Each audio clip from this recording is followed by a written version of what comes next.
Okay, so I guess I might as well get started now. Hey, thanks everyone for joining.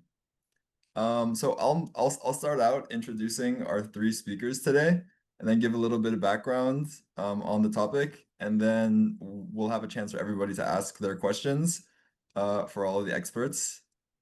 So first, Munmun Choudhury is the J.Z. Liang Professor at the School of Interactive Computing and co-lead of patient-centered care delivery at the Pediatric Technology Center in Georgia Institute of Technology. Dr. Choudhury is known for her contributions to the field of computational social science, human-computer interaction, and digital mental health through fostering interdisciplinary collaborations across academia, industry, and public health sectors. Dr. Choudhury and her collaborators have contributed significantly to advancing the development of computational techniques for early detection and intervention in mental health, as well as in unpacking how social media use benefits or harms mental well-being. The Choudhury's contributions have been recognized through awards like the 2023 Sig Chi Societal Impact Award, the 2023 ICWSM, and the 2022 Web Science Trust Test of Time Awards, the 2021 ACMW Rising Star Award, as well as nearly 24 paper awards. In 2024, she was inducted into the Sig Chi Academy. Beyond her academic contributions, Dr. Choudhury is a persistent contributor to policy framing and advocacy initiatives and is frequently sought for expert advice to governments and national international media. Notably, Dr. Choudhury was an invited contributor to the Office of U.S. Surgeon General's 2023 advisory on the healing effects of social connection. Currently, she's serving as a member of the technical advisory group of the Commission for Social Connection at the World Health Organization. Okay, next, Dr. Amy Orben, who is a UKRI Future Leaders Fellow at the MRC Cognition and Brain Sciences Unit and Fellow of St. John's College at the University of Cambridge. She leads an internationally recognized research program investigating the links between mental health and digital technology use in adolescence. She routinely advises policymakers and public servants around the world, for example, as a member of the Science Advisory Council at the UK Department for Education. Dr. Orben completed her DPhil in experimental psychology at the University of Oxford and MA in natural sciences at the University of Cambridge. Since returning to Cambridge, she has received a range of prestigious awards, including the Medical Research Council Early Career Impact Prize in 2022. She also received the Society for the Improvement of Psychological Science Mission Award in 2020 for her work to improve scientific practice and research culture in her field. And finally, Dr. Xiaoran Sun is an assistant professor in the Department of Family Social Science, College of Education and Human Development at the University of Minnesota. She's also a core faculty of the CEHD Learning Informatics Lab and a faculty affiliate of the Data Science Initiative and the Minnesota Population Center. Dr. Sun's research is focused on using passive sensing approaches to study how adolescents and parents use their smartphones and how their smartphone use influence their relationships and well-being. She's the principal investigator on the UMN Teen Social Media Study, where she uses a youth-centered approach to study how adolescents manage their social media use and its implications for their mental health. Dr. Sun's work has been funded by the Spencer Foundation and the National Institute of Mental Health. Okay, that was tough, but I made it through, and I'm excited to get into the conversation. So to give some background, data donation, which is the topic of this discussion, is a process where individuals voluntarily provide their personal data, like digital trace data, social media activity, shopping habits, things like this, to researchers for use in studies. And sometimes this involves downloading a copy of their personal data from a platform and sharing it with researchers. So that's what we're talking about today. And it's an Ask an Expert panel. So here's how we'll do it. If you have any questions for these experts, please write a question in the chat and I'll choose questions to pass along. And maybe there's some room for you to ask your question via audio too, if you're interested in that, but let me know via chat about that as well and what basically you want to ask. Okay. So I have a question to get started, if it's okay, and it's this. And by the way, if either of our three experts want to chime in, please feel free. You don't all have to answer the question. You can answer whatever you feel motivated to answer. And if you're not interested, all three of you, that's fine. We'll just move on to the next one. But okay, my first question is, how can we make sure that people fully understand the long-term implications of donating their personal data, especially in contexts like health research or AI development, where their data could be reused for a variety of purposes?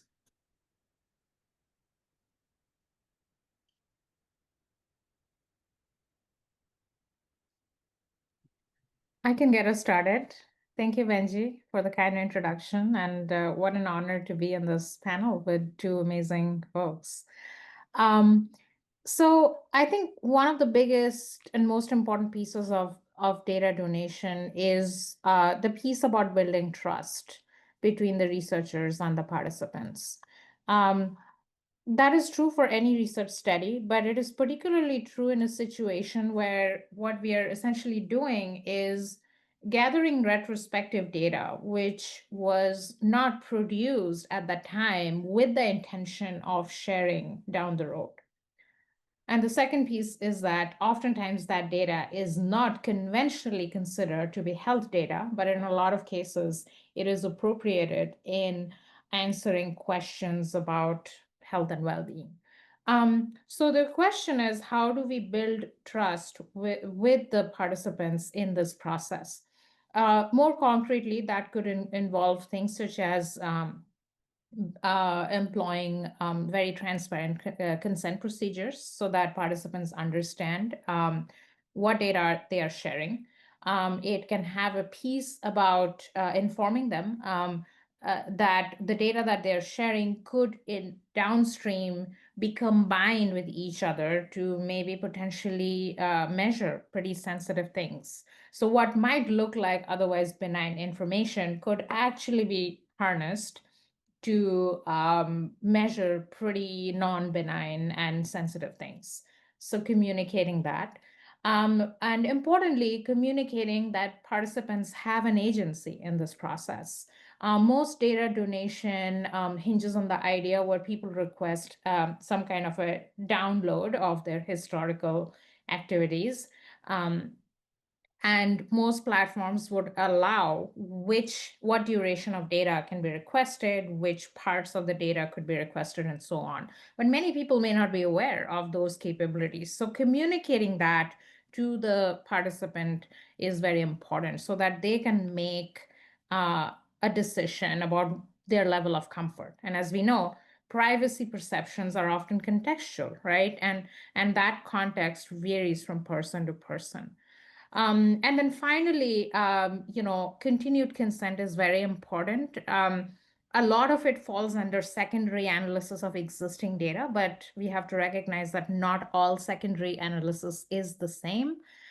So again, how do we communicate that to the participant in terms of who gets access to the data, what can be done with that data, and then what are the consequences of that sharing down the road?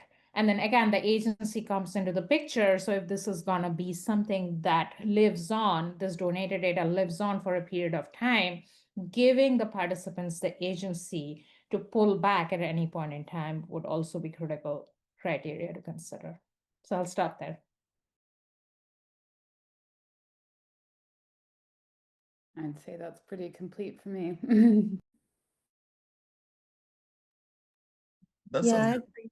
Oh, Yeah, go ahead. I agree with a lot of what Munmun just said. I think one big reason, and thank you, Benji, very much for introducing us. I think one big reason I was invited to this panel is because I've been doing research using the screenomics approach in the past like 6 years. And so screenomics, as many of you probably have known, it's a specific way of data donation for participants. And so we installed a screenomics software on participants' smartphones, and it's a passive sensing app. So what it does is it's run in the background unobtrusively and continuously, and it captures screenshots from participants' smartphones for every 5 seconds.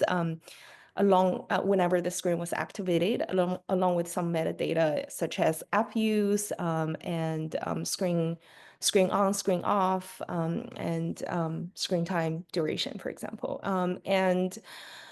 I have been collecting data mainly, the screenomics data mainly from adolescents and parents, and a project that I've been leading mainly collected those data from them for over 6 months, along with some biweekly survey data.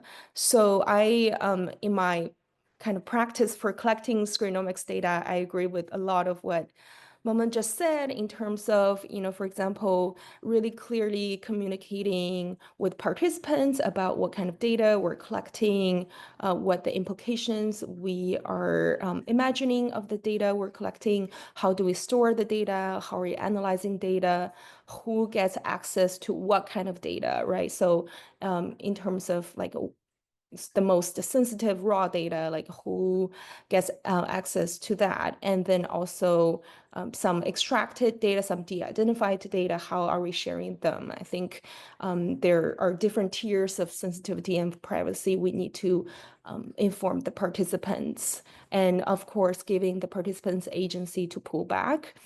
I also really agree with that. So some unique point I want to communicate in terms of especially collecting data from teenagers is that at least in our own practice of collecting the data for every adolescent participant that we're recruiting, we make sure that both the adolescent and their parent/guardian are present in our recruitment or onboarding meeting. And we're explaining to both the adolescent and their parent very in details about what we're doing and what data we're collecting and what the implications are.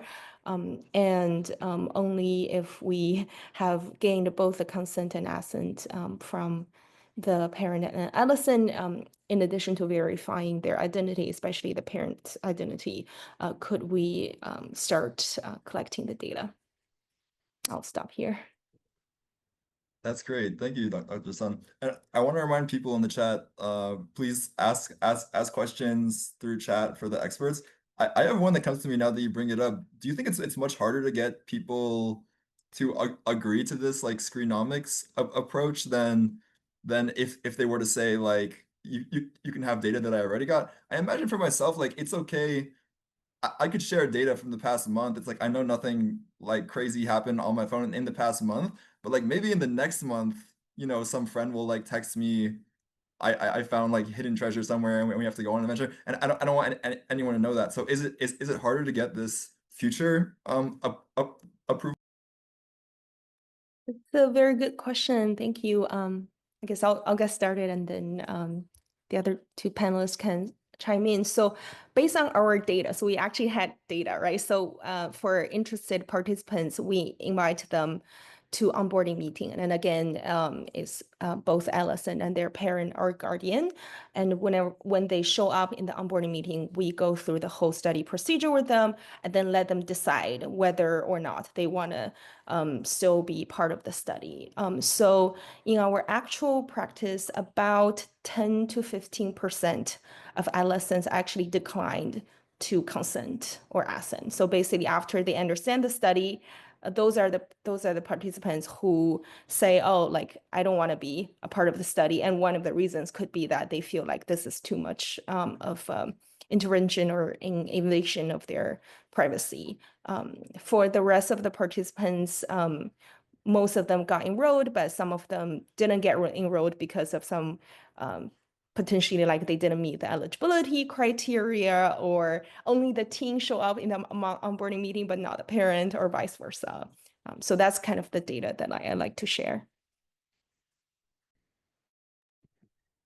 We've also done a study, which isn't really about data donation, but where we had an app collecting data from the phone, where we did have a pause button where people could pause the collection if they were doing something, for example, they want to keep private. It makes data analysis very difficult, though, if you're using intensive longitudinal methods. Yeah, so we did some study in which people, so this is sort of I should start by saying that this is the pre-data donation era where you could still have apps that you could write to collect social media data. So it's from like 5 to 7 years ago. And we did a study in which we consented participants, and these are adults, I should note. So they gave us access through the app to their historical social media data, but also prospective for, I think, 60 days from the time of recruitment. And this was one of those unique situations that allowed us to compare do people have less or more concerns in sort of the prospective part of the study, which was your question, Benji. And what we found is that people do sort of self-censor a little bit on their social media activities in the immediate aftermath of enrolling in a prospective study, and that self-censorship is often visible in terms of what they share and what they say, and we could do that with a very helpful baseline for the same person because we had the retrospective data as well. But what we noticed was that for longer term longitudinal studies, eventually the effect of that self-censorship wears off. So what might be happening is sort of what in psychology we classically known as, the observer effect, right? That the researcher is kind of watching over you, and people tend to be sensitive to that in the shorter term. And there might be a recency effect there, but as time passes, people tend to fall back on whatever their baseline is. So I guess the answer to your question, whether it's easy or hard, will depend a little bit about sort of the nature of the study. That's great. I heard that happens on like reality TV shows. The first week it's really awkward, but by the second week they just totally forget that the cameras are there. So same thing. We got two great questions from Steven and Steven in the chat. So first, what are the most common mistakes that you see researchers make as they are getting started with adopting a data donation approach to data collection?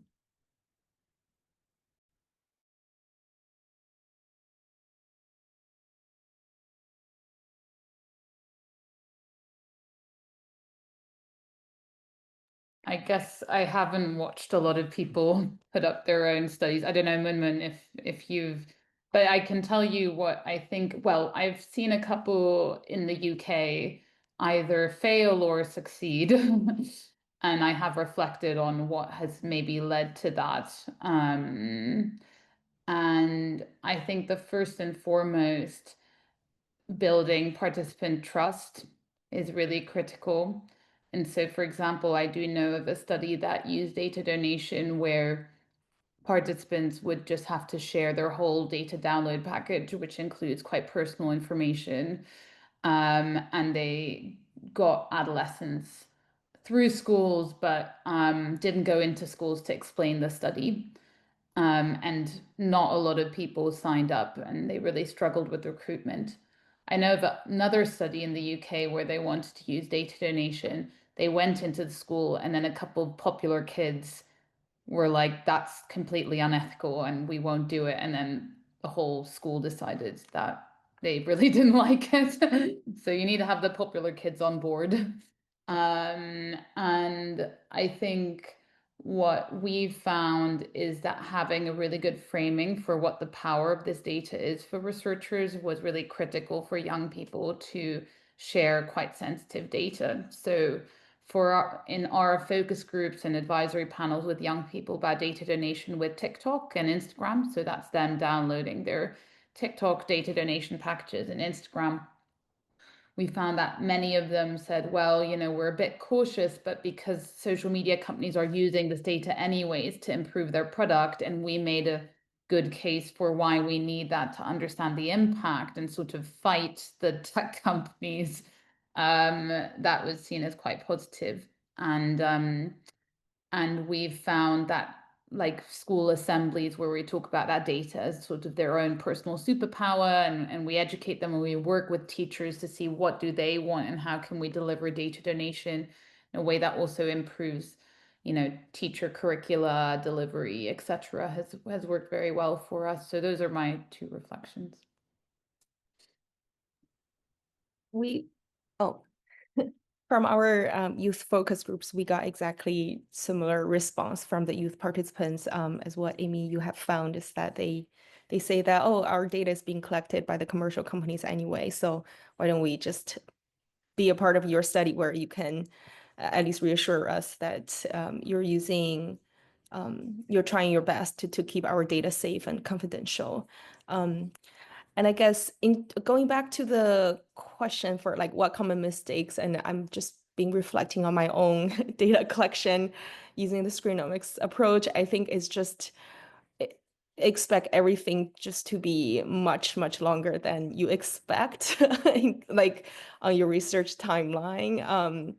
I think the main mistake I was made is I was being just like too overly, I guess, positive or optimistic about what we can get done in a certain periods of time. And I know that's probably the case for a lot of research, but I think especially in terms of data donation, including the reasons that Amy has mentioned for the difficulty of recruitment. But even after you finish collecting the data, I think everything still takes extra long, including like analyzing the data, right? Like, so it's much harder to analyze this kind of data compared to normal, like, longitudinal panel survey data, for example.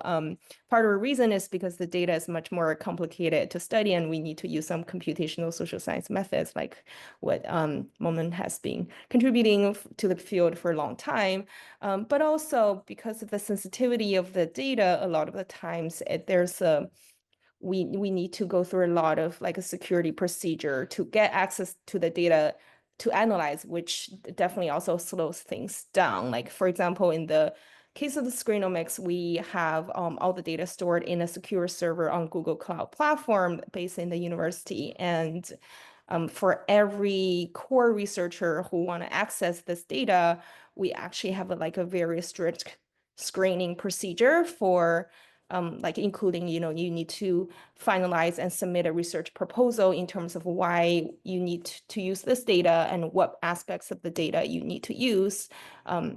And what is the expected outcome, who you want to involve with. And this takes some time, the screening and getting everyone or getting the lead scientists the access to the data. And then once you ask the data, for example, for the screenshots and some data that we extract from the screenshot using computer vision methods that potentially contain private participant information, we ask the analysis to stay on the server so no one can actually download any of these data to their local computer. So you can't just, download something on your computer and run it with your own R or Python. You have to, make the analysis stay on our server, which also sometimes require more resources and application to resources for using computing resources like virtual machine on our cloud. So there's like a lot of, I think, necessary procedure we need to take that unavoidably make the procedure much longer than everyone expect for how long the research is going to take. And I also quickly wanted to add to this question about common mistakes in getting started with data donation, is that oftentimes we assume that this is kind of like a secondary data set analysis. So you can always de-identify the data and it'll all be good. And if you want to share with your collaborator, you can. The reality is that for most types of data like this, the data cannot be truly de-identified. You cannot make those mathematical or statistical guarantees. Most teams would use automated tools. Given the scale of the data, manual de-identification is not possible. But most even commercial and proprietary de-identification tools are not perfect. They're only about 90-something percentage accurate. And obviously that varies depending upon the type of data, the language of the data, and all of those things. And even if it's 90%, you're still kind of leaving about 10% of the data not de-identified, which can be very problematic. for the kinds of questions that are often asked on this data. So I think one of the first things is to recognize that we are not dealing with de-identified data in these situations. And what that means is that we educate our IRBs and ethics boards with that information, because that impacts the way we protect the participants within the studies. It impacts how the data is managed, and Dr. Sun just mentioned how important it is to sort of keep these data in secure environments in the cloud, and kind of restrict its sharing. And all of those things are incredibly important because of the nature of the data and the fact that it cannot be de-identified. But more importantly, it is important to make this transparent to the participant, that even though the data is often analyzed using computational means, the data technically could be potentially personally identifiable. And I think, this knowledge can, help the participant make a more informed decision as to donate their data or not. That's great. I'm hearing this theme come up in your responses and in the comments of like, well, there's the question of like how do you reassure participants that their data will stay anonymous and confidential? But and the like overlapping question of like you actually don't know that you can say that. So well, like there are scandals that have come out of people's online data being leaked off various platforms. So do you feel like as a researcher you can more confidently say that that's not going to happen when you ask somebody for their data? And can you also reflect more generally, like what is this conversation like when you're asking for this data? How do you reassure participants? And yeah, like any aspects around that. So, the leaks that you're talking about, it's the AOL data set. People may not know. So this is from 20 years ago, where American Online, most of you probably haven't heard ever of them, but they existed. They had a pretty good search engine, and they were the good guys. They wanted to help researchers, and they said that, okay, we are going to take all these searches. We are going to associate each of these searches with a random identifier. So we are not going to give you the name or the email address of the person. And the world will be a better place, because now the research community will have these de-identified searches to work with. And guess what happened? It wasn't that hard to just read through the searches to figure out people's names, their social security numbers, their birthdays, because people search for a lot of things in their searches, and you can never predict. So I think those things happen because of the simplistic assumption that you can de-identify this kind of data. But starting from the premise that this data is incredibly complex and cannot be de-identified helps us take an approach in which we manage those risks. And I don't think any research team can ever guarantee that nothing bad will ever happen. But I think what is important from an ethics perspective is that what are the protections in place? What are the safeguards that the researchers have adopted to minimize the chances of this happening, and have the researchers thought through those issues? I think another thing we've always tried to do is really only store the data that we know we will need, and try to minimize data that we store. Either we've had projects where the participant uploads their data donation package to a server on their own laptop or device. And at that point, there's another consent step, or we show them exactly what we will extract from those data donation packages, and they can then consent to share specifically that information, which doesn't include, for example, the messages that they send or the location where they're at, which I think for UK ethics procedures, people are quite concerned about. And I guess I think very deeply about what data do I actually need to answer the research questions at hand, and how can I minimize what data we collect. So I think that also helps secure things, because maybe you do not need their private messages. We are mainly working with logs of videos that are watched on TikTok, and most of TikTok videos are public, and we only work with the public videos. So it's actually a safer type of data, because we kind of avoid some of the riskier parts, because yeah, putting those safety measures in place, I think, needs a very dedicated team. Yeah.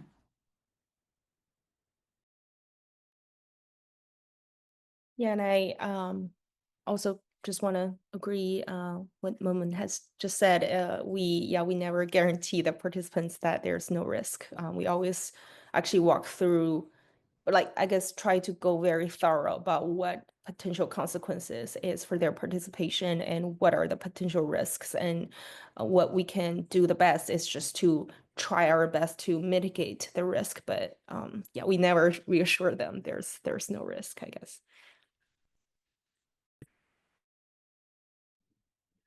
There's another question cutting a bit across the questions from Steven and Cayetana and Bianca, of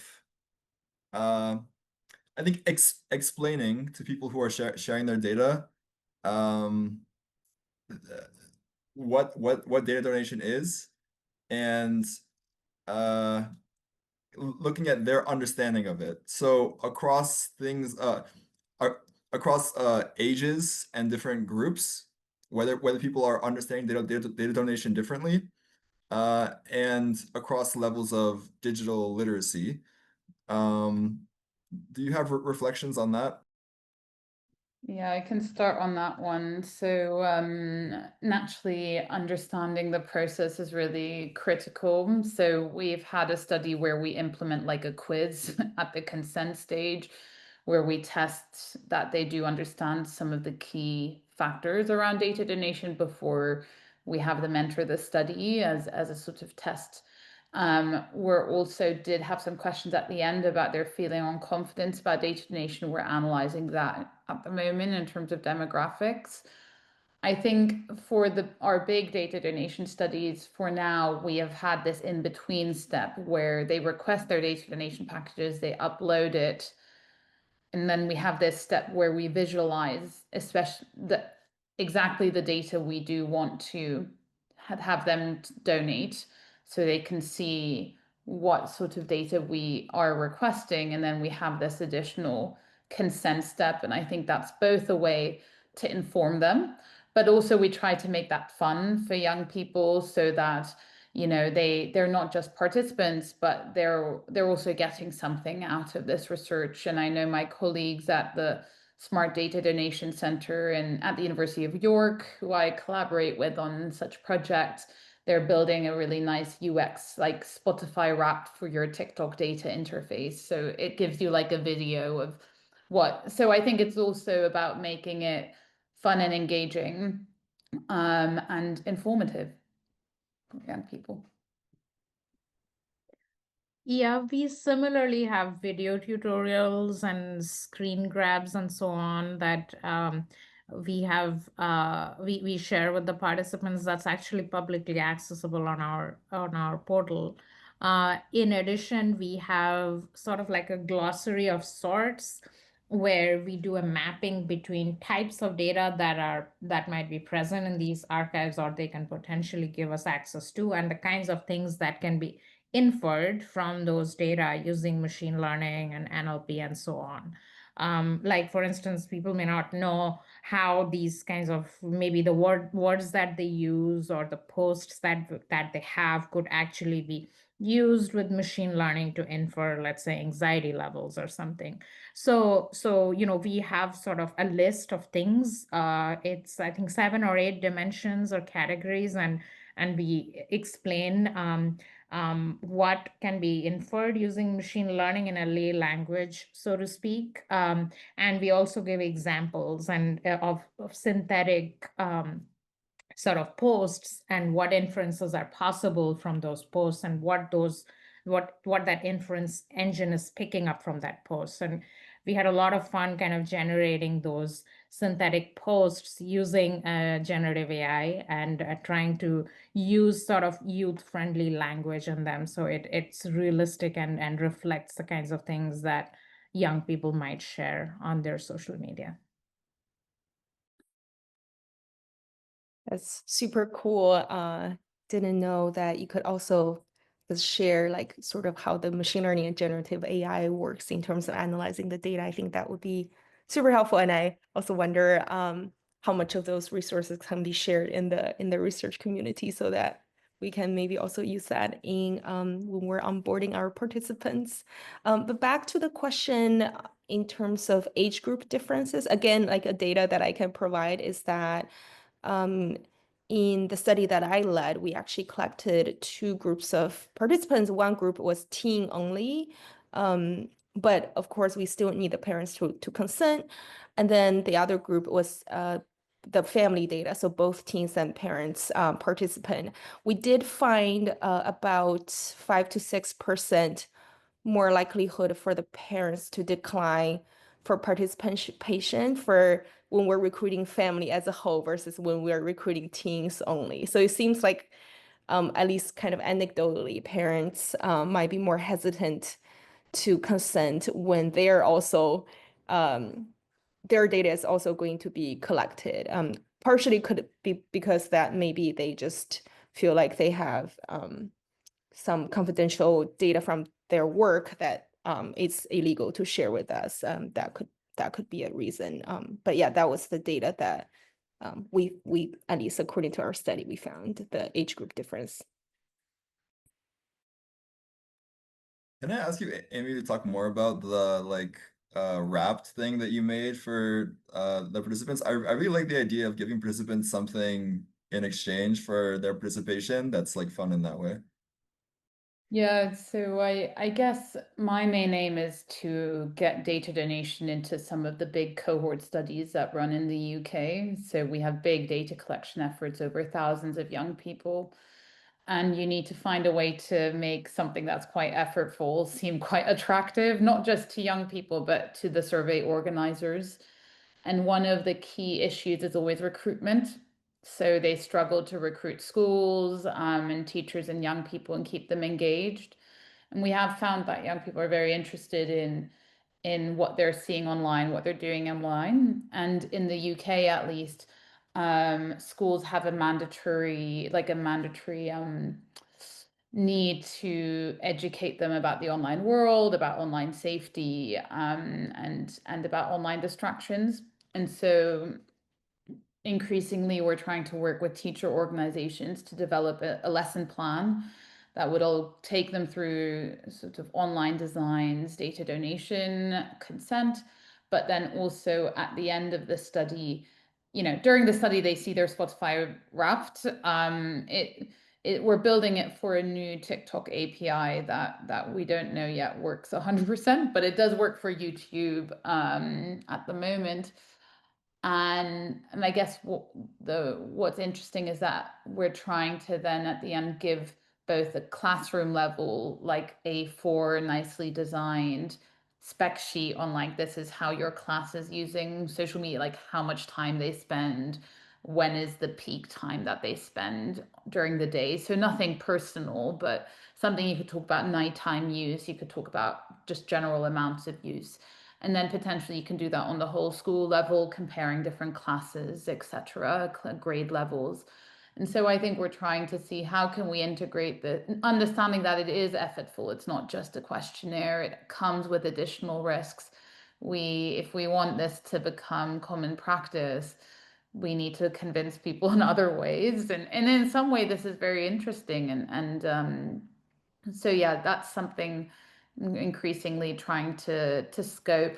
Our current version, the version we've already deployed was quite simple. It was like a line showing when they normally use TikTok and a table showing what sort of data we would collect on like the timestamp you watch which video link, as well as how much time you use the app on a day-to-day basis. But the new Spotify Wrap version that the designers have now done for our new study, it's kind of like, Spotify, it's like it comes up on a video with like different fun facts about you.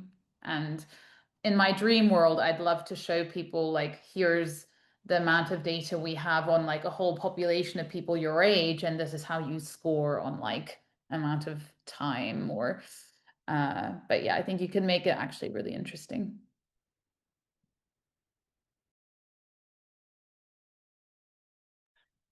I have another question. So do you feel like the kind of donated data that you have now is giving you what you want in terms of the questions that you want to ask? And how can it give you what you want better? Like, do you just need more people to sign on, or do you need to improve your ability to understand what people are actually doing rather than like the links that they're on? Yeah, like what do you want next with this kind of data? I think it's inherently found data, right? So you don't often design your donated data, sadly. And found data is difficult. You know, I do sometimes feel like the drunk person looking for their key under the street light. You know, I do think our research questions are often defined and set out by what data is available, and that can also be a big problem. So we're looking a lot at content consumed because that's just like what we've got and what the methods are that we can use to analyze. So I don't think it's a perfect world. I do think we still need amazing questionnaire measures to measure how people feel about their use and their impacts. We need to have good measures on communication. We need to have good measures of like different app use across the phone. So data donation isn't the silver bullet. Yeah, and then on top of all of the above, I think more and more we're shifting our focus from like a research-driven, way of asking research questions to more of a youth-driven way of asking research questions. So, for example, in my team, we hold pretty frequently like youth advisory board focus group meetings where of course we consult youth about our study design, but also like ask in some ways ask them to help us generate research questions, because we believe that what youth are more interested in and can actually really like inspire us. And that's how I think the youth focus group actually inspired me.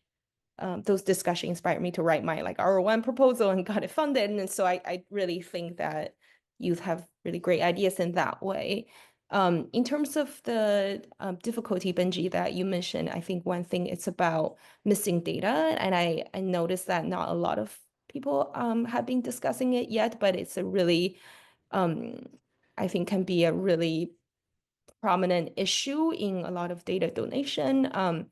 So sometimes it could even just be difficult to tell, like when you're having missing data, is it because the participants is not using that platform or that device, or is it because it's just missing, right? Like we have to really carefully design algorithm and find ways to distinguish between no use and missing data.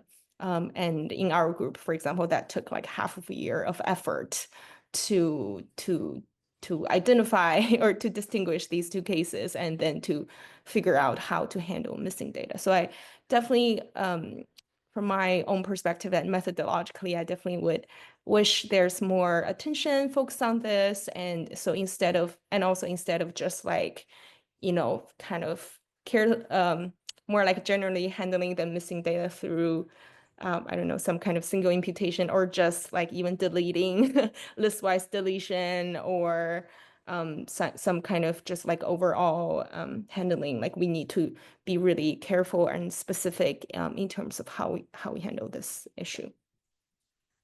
That kind of speaks to what Stephen Johnson was saying in the beginning, like mistakes that researchers make with data donation. I guess you have to be thoughtful from the beginning about these methodological questions, and you probably want to be pretty like methodologically trained to understand how you deal with missing data. Sorry, Munmun, did you want to?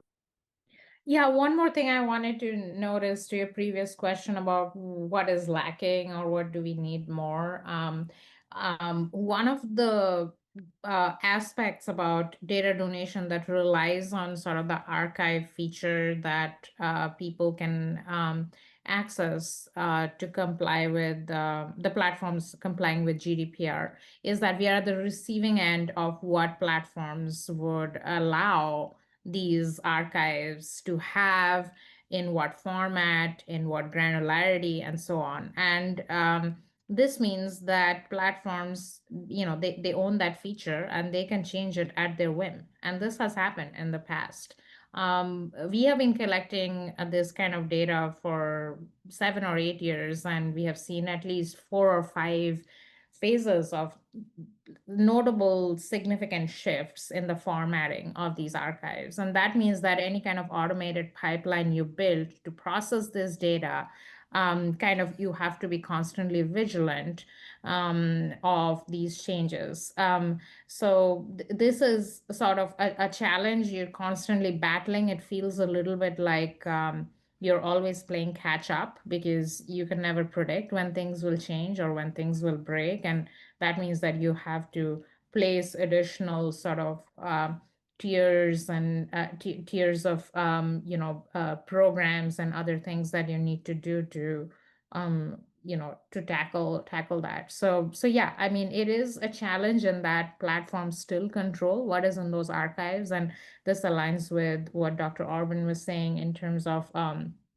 it's essentially found data. It's data that the platforms decided will be part of this archive, and we have no control over that.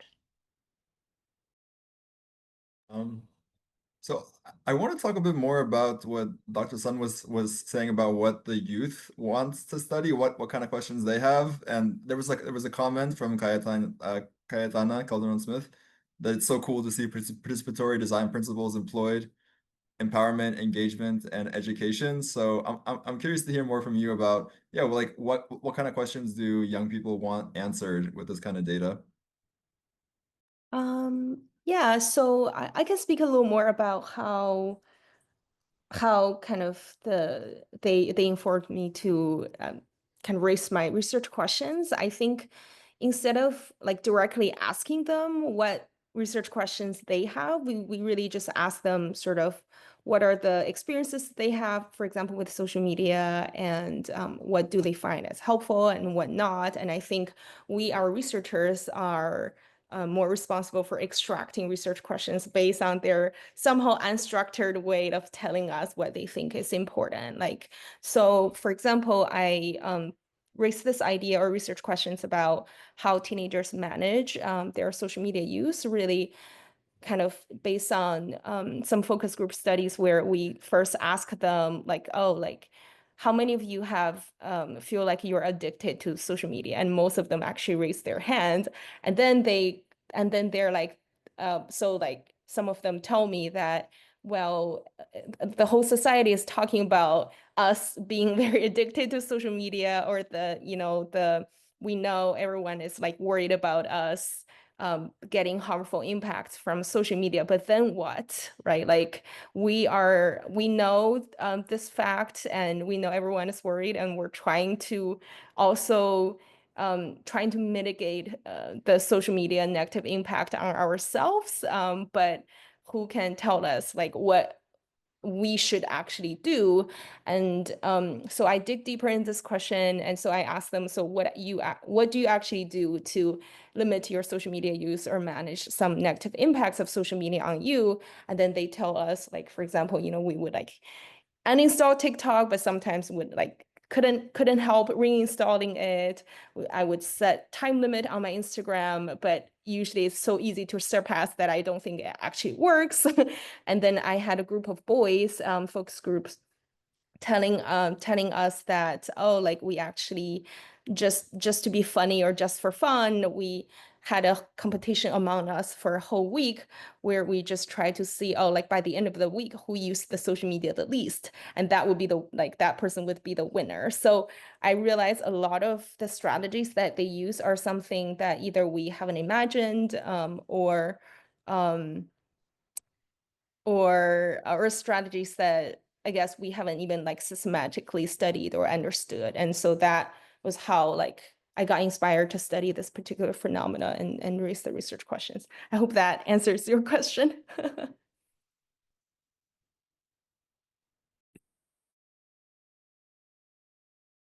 have you, Amy or Munmun, learned from like interacting with young people about what kind of other questions? I know you're like probably sick of the basic question of like, is social media bad or good, and is using it more bad or good? But like, yeah, what kind of directions with this kind of donated data uh, do they want to head? Well, we often find that interacting with young people allows us to better understand, I guess, implicit context of social media activities. There are, it's a very evolving culture among young people. There are subtle differences. There is coded language. There are styles of conversation, and what from a distance to researchers might look like problematic may not actually be problematic to the people who tend to share that kind of content, or the other way around. And what we find is that those that kind of participatory approach is really important to ground the investigations and the realities of these young people and not make assumptions about whether a certain type of content or activity is necessarily good or bad. That's great. I just noticed that we're like a minute over time. I want to thank you, Dr. Choudhury, Dr. San, and Dr. Orben, for the conversation. I usually hate these conversations where people are just talking about whatever, but it was really interesting. And thank you everyone in the comments too for directing us in such interesting directions. Thank you for hosting us, Benji. Okay, see you Everyone. later. Thank you. It's great talking to y'all. Take care.